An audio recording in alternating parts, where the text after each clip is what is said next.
नमस्कार दोस्तों, स्वागत करते हैं आपका एक बार फिर बिंदास खबरें में, जहां पर हम लेकर आते हैं देश और दुनिया की ताजा और काम की खबरें। तो दोस्तों, बिना देरी किए शुरू करते हैं खबरों का सिलसिला। पर उससे पहले अगर आप हमारे चैनल पर नए हैं तो चैनल को सब्सक्राइब जरूर से कर लें और इस वीडियो के लिए एक लाइक जरूर करें। तो चलिए शुरू करते हैं खबरों का सिलसिला। और इसी के साथ आज की पहली बड़ी खबर की सरकार ने फैमिली कार्ड बनाने के दिए निर्देश। कहा कि परिवार कल्याण योजना से हर परिवार को मिलेगा रोजगार। आपको बता दें कि हर एक परिवार को रोजगार का अवसर उपलब्ध करवाने और सरकारी योजनाओं का आसानी से लाभ दिलवाने के लिए परिवार कल्याण योजना के क्रियान्वयन की तैयारी चल रही है। आपको बता दें कि संबंधित विभागों को अभियान चलाकर 15 अगस्त तक आधार बनवाने के निर्देश दिए गए हैं। आपको बता दें कि राज्य सरकार के प्रवक्ता ने बताया कि जन सामान्य के लिए सरकारी सुविधाओं का सरलीकरण करने के उद्देश्य से परिवार कल्याण योजना शुरू की जा रही है और इसके तहत परिवार ID बनाने का निर्णय लिया गया है।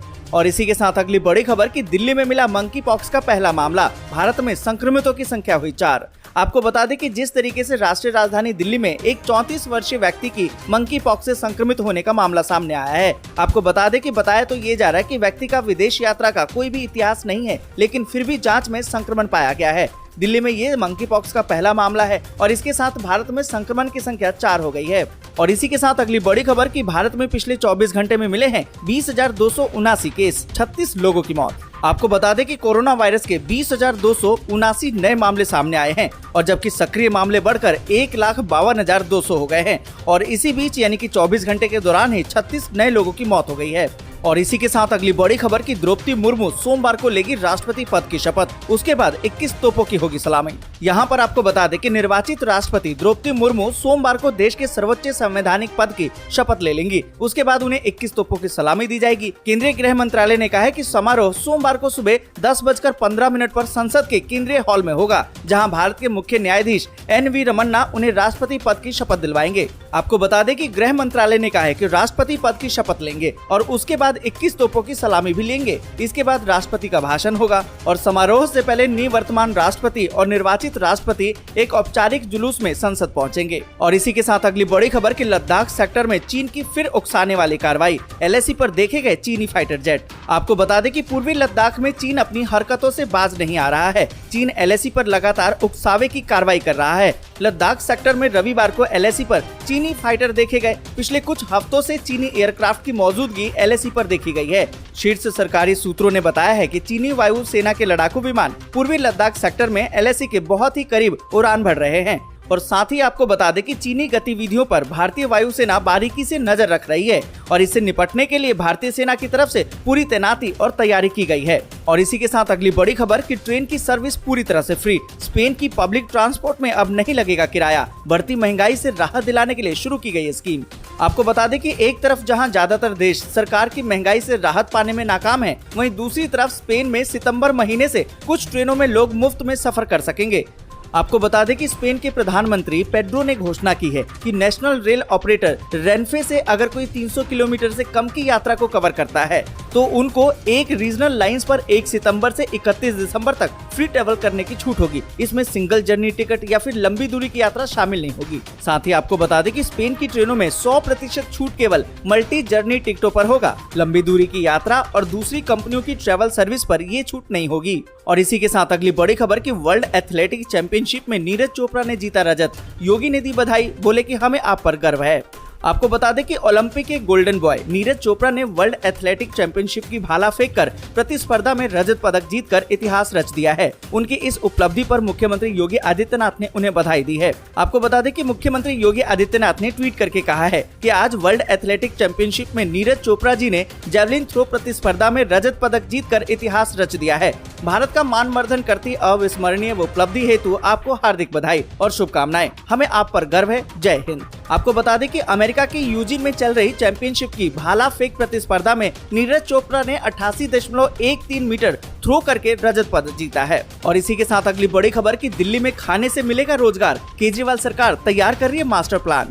आपको बता दें कि केजरीवाल सरकार दिल्ली में रोजगार बढ़ाने के लिए खाने पीने के बाजारों को डेवलप करने की नीति बना रही है। इसके लिए फूड हब बनाए जाएंगे, जहां सरकार की तरफ से इंफ्रास्ट्रक्चर, सुरक्षा और ब्रांडिंग मुहैया कराई जाएगी। पायलट प्रोजेक्ट के तौर पर सबसे पहले चांदनी चौक और मजनू का टीला इलाके में ऐसे फूड हब तैयार किए जाएंगे। इससे राजधानी में लोगों को जायके की चटकार के साथ साथ रोजगार भी मिल सकेगा। सीएम केजरीवाल ने कहा कि पहले चरण में 2 स्थानों को फूड हब के तौर पर विकसित किया जाएगा। साथ ही आपको बता दें कि दिल्ली के सीएम अरविंद केजरीवाल ने कहा कि बेरोजगारी एक गंभीर समस्या है। दिल्ली में भी बेरोजगार है। पिछले कुछ सालों में हमने 12 से 13 लाख युवाओं को रोजगार दिलवाया है और अगले 5 साल के लिए 20 लाख रोजगार का टारगेट है।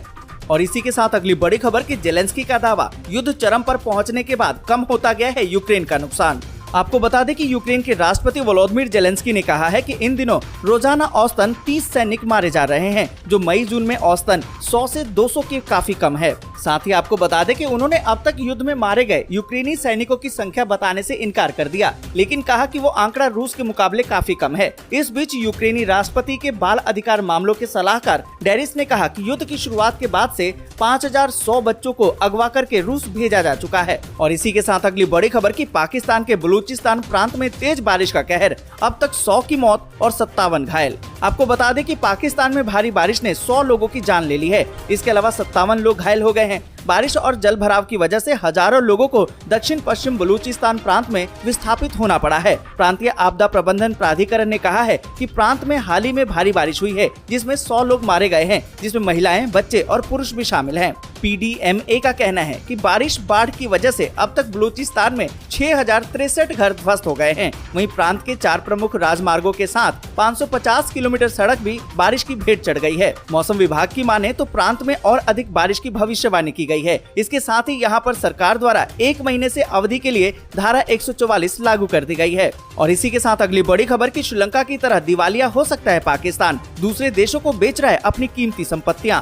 आपको बता दें कि नकदी के संकट से जूझ रहा पाकिस्तान अब अपनी संपत्ति दूसरे देशों को बेचने के लिए बाध्य हो रहा है। पाकिस्तान के मंत्रिमंडल ने शनिवार को फैसला किया कि विदेश में मौजूद पाकिस्तान की संपत्ति दूसरे देशों को बेच दी जाए। और इसी के साथ अगली बड़ी खबर की जम्मू में बोले राजनाथ सिंह, चीन पर पंडित नेहरू की आलोचना नहीं करूंगा, नीति खराब हो सकती है, नियत नहीं। आपको बता दें कि कारगिल विजय दिवस के उपलक्ष्य में आयोजित एक कार्यक्रम में शामिल होने के लिए रक्षा मंत्री राजनाथ सिंह रविवार को जम्मू कश्मीर में भारतीय सेना के जवानों के बीच में मौजूद रहे। आपको बता दें कि कारगिल विजय दिवस की वर्षगांठ मनाने के लिए जम्मू पहुंचे थे राजनाथ सिंह और जम्मू में शहीद परिवारों को सम्मानित भी किया। इस दौरान रक्षा मंत्री ने गुलशन ग्राउंड में एक कार्यक्रम में भारत द्वारा अब तक लड़े गए युद्धों और सैनिकों की वीर गाथा का विस्तार से जिक्र भी किया। उन्होंने कहा कि हमारी सेना ने हमेशा देश के लिए ये सर्वोच्च बलिदान दिया है। उन्होंने कहा कि मैं एक विशेष राजनीतिक दल से आता हूं, लेकिन मैं पंडित नेहरू या किसी भी भारतीय प्रधानमंत्री की आलोचना नहीं कर सकता हूं। मैं किसी भी भारतीय प्रधानमंत्री की नीयत को गलत नहीं ठहरा सकता। उनकी नीति भले ही गलत रही हो, लेकिन नीयत नहीं। और इसी के साथ अगली बड़ी खबर की यूपी, बिहार, MP के कई जिलों में बारिश के आसार, पर इन राज्यों में अलर्ट जारी।